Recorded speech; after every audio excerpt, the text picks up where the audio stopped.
Hey guys, it's Vinod here, back after what almost 13, 14 days, I guess.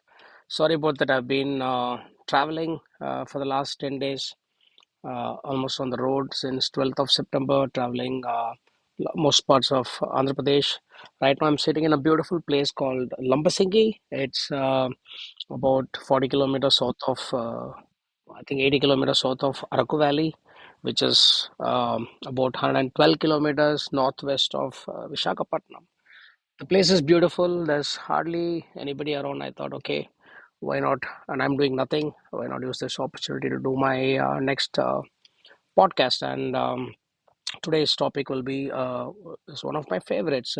It's on sleep. I'll get to that. I'll also do a separate podcast on my last 7 days plus the next 3 days of travel across Andhra Pradesh, the areas that I visited, the places that I've been, share some photos across on YouTube too. But anyway, hope you guys are doing fine and staying healthy. Okay, here we go. Let's start. Uh, I think the reason I want to do a topic on sleep was very simple. I think people kind of understand the criticality and importance of diet and exercise to a large extent. But in general, the part that's often ignored by all of us, maybe due to lack of knowledge, is sleep. We tend to compromise a lot on sleep and think that, okay, sleeping a few hours and continuing to do kind of stupid things in the evening time and not really giving it the due importance is okay. But I can tell you it's not okay. Sleep is very important, but I'll tell you why. Okay, let's get started. I'm going to refer some articles. Yeah. So this is an article that I wrote a few months back on Medium. I'll share a link to that. So there are two guys that I refer to for materials on sleep. That's Andrew Huberman and another guy called Matt Walker. Both are experts in this field. Mainly Matt Walker, I think, is called as I think the father of sleep or something like. He does research on sleep.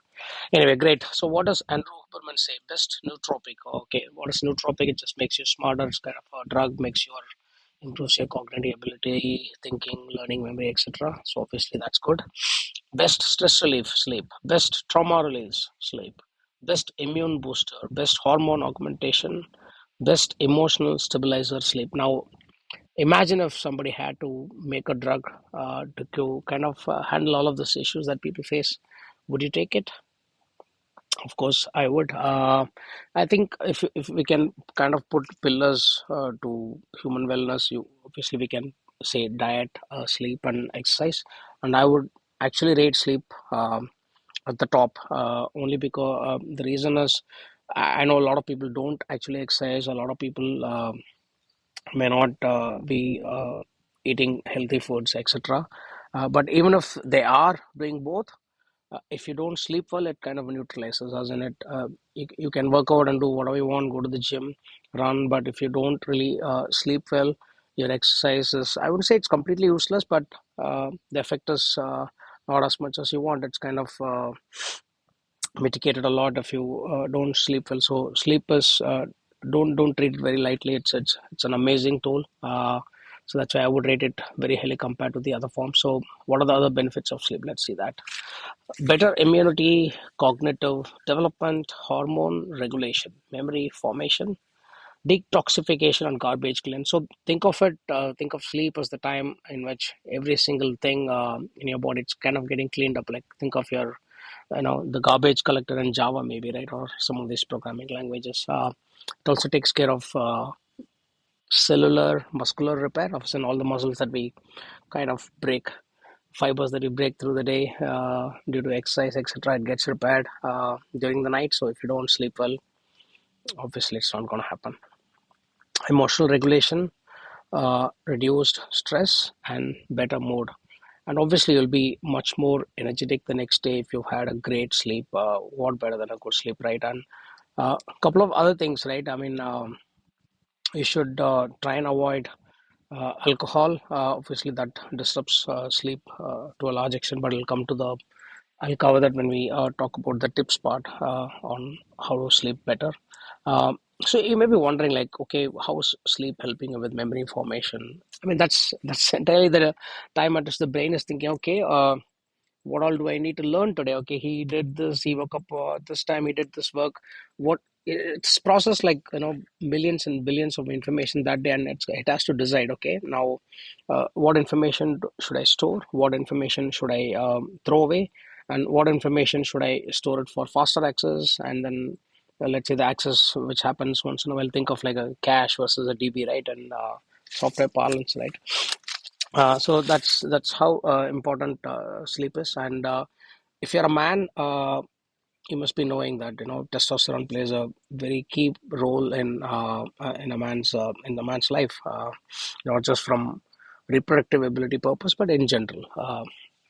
Now, you have to go through, typically when we sleep we go through 4 5 REM cycles, and I think it's in the fourth or fifth, which is about 4 to 5 o'clock, or I think 4 to 6 o'clock thereabouts in the morning. That's when you have your, I think, fifth or fourth or fifth or sixth REM cycles in general, and that's when your testosterone production is the maximum. And ideally, that's when you're supposed to reproduce. But all the movie shows show the humans mating at night time. Anyway, that's a different topic altogether. So this is another part. If you're a man and if you're worried about low testosterone, lack of sleep also could contribute to that. I'm not saying that's the reason, but yes, it can contribute to a lack of testosterone. Okay, great. Now that we covered the importance of sleep, let's also look at some tips for a good sleep. I want to keep this pretty short. I want to relax today. Yeah. Okay, cool. What are the tips, right? Number one, consistent schedule. You might say, okay, what are the best times for go to sleep? The thing that I follow personally is 9:45 to 5:15, 5:30. That's my range. Um, Maybe 10 to 15 minutes here and there. So, which means I could probably go to bed at 10 sometimes and wake up at 5:30 or 6, and then sometimes it's 9:30, 9:40, and wake up at 5:15. And I've been trying to work on my sleep schedule since I think December 2022. That's when I started enjoying the sleep and started seeing the benefits of a good sleep, a good night's sleep. And ever since, I've done a lot more research on this topic, and now I'm kind of well set, thankfully. Yeah. I think that could help you apart from consistent schedule. Number two, a warm shower in the evening, that helps. Uh, Third important thing, the most important thing, make your room very dark, very quiet, and make it cool. You I mean, this of course recommended by Dr. Huberman, and it makes sense, right?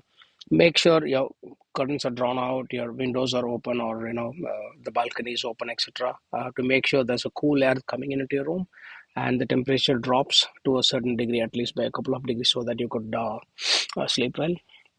Avoid any form of screen exposure, laptop, mobile, etc. Uh, about, I would say, 30 to 45 minutes before sleep. So which means if you're going to sleep by 10, about 9:15, 9:20, I think you should do away with your phone and electronic items. In fact, try and keep it outside the room. There's nothing useful that you're going to do by checking it every second minute or third minute. Right? Okay, all right, next one. Uh, you should have daytime sun exposure about 10 to 20 minutes. Apparently, that helps you in getting a good sleep in the night.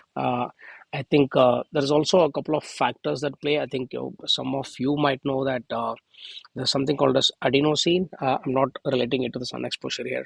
Don't confuse yourself. So adenosine is like the thermometer which keeps rising as you're awake, and at some point of time it starts putting pressure on the body to say, what, go to sleep, go to sleep. That's the part that adenosine plays. And of course, some of you might know the role of melatonin, which again helps you with inducing sleep and increases in the evening as the night comes, to make sure you're aligned with the circadian rhythm. Great. Another important thing, number six, avoid and limit daytime naps. Of course, I know there are some cultures and some forms where people kind of sleep for about 15 to 20 minutes in the afternoon after lunch, maybe around 1:32. That's okay, I guess. But in general, research has probably shown that you shouldn't be taking daytime naps. It seems to impact the quality of sleep that you will have at night. Dinner, yeah, roughly 2 to 3 hours before bedtime, and it's kind of logical, right? You try and eat by, let's say, 6:30 or 7, and then give it like 2 3 hours to digest the food. That seems to be the main reason. And yeah, this, the kind of body can put all the organs to sleep. That's what the brain does, right? When you sleep, uh, pretty much most of the organs are just at a minimal functioning levels, sort of threshold, not very active. Your muscles are kind of relaxed. There's nothing much happening. You're kind of zombie, like a yoga nidra moment. So yeah, that's about it. Then yeah, so the other things that could help: regular exercise, of course, exercise in the morning, in the afternoon, or evening, whenever you want. Just don't think much, just go ahead and do it. Meditation helps, slight stretches, everything helps. And I personally liked, one of the reasons I got intrigued by sleep was when my yoga teacher used to put us to sleep towards the end of the session. I think we called it yoga nidra or something. And we used to lie down. She used to ask us to recollect some thoughts and uh, recall, some current flowing through your hands, legs, every single part of the body. And it is kind of fascinating that I kind of struggled doing that in the first few sessions. And in the remaining sessions, I used to look forward to yoga nidra, that, because I literally used to fall asleep in those 5 6 minutes. And I used to feel so refreshed after doing that. And even to this day, when I go to sleep, I try and recollect the same thing sometimes. But nowadays, I kind of start feeling some kind of current that flows through the back of the head. I tend to avoid any thought that comes in. Kind of, it's conscious thing, right? Do you want to think about something, maybe your family, finances, work, whatever? I mean, everybody gets those thoughts. That's something that disturbs you from, or prohibits you from going to sleep. It happens normal. Uh, you have to shut it down. I mean, that comes with practice, and that's where your meditations, yoga, a bunch of these things would help. It takes time, doable. The first few months, it looks hard, but yeah, doable.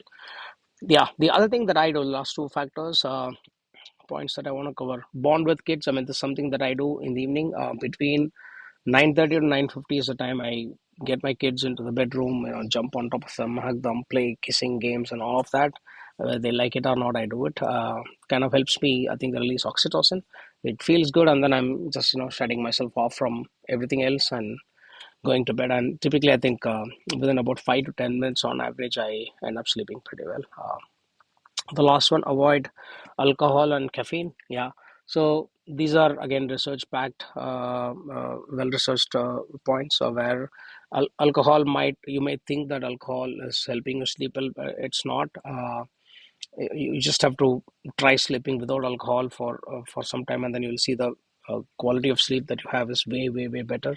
There's no two ways about it.